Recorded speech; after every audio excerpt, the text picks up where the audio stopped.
সেবকের কাছে ধস, ক্ষতিগ্রস্ত শিলিগুড়ি কালিম্পং যাত্রীবাহী গাড়ি, বন্ধ শিলিগুড়ি থেকে সিকিমগামী 10 নম্বর জাতীয় সড়ক।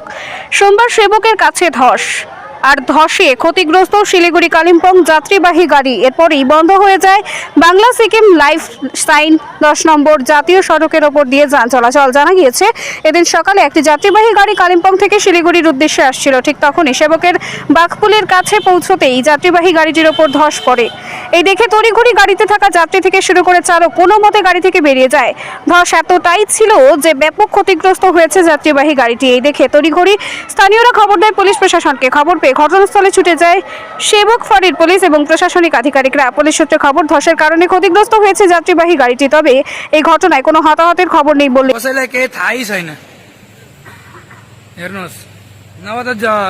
खबर दिनु पर्ने हो कि यो बाटो नहिँड्नु, यहाँनिर यस्तो भइरहेको छ भनेर खबर दिनु पर्ने। अब यत्रो मान्छे कोही सिलिगुडीबाट आउँदै होला, कोही ढुङ्गा झरेछ, हेर्नु त कत्रो। ल अब आज चाहिँ मेरो कालिम्पोङ क्यान्सलै भयो है, ल क्षमा गरिदिनु होला।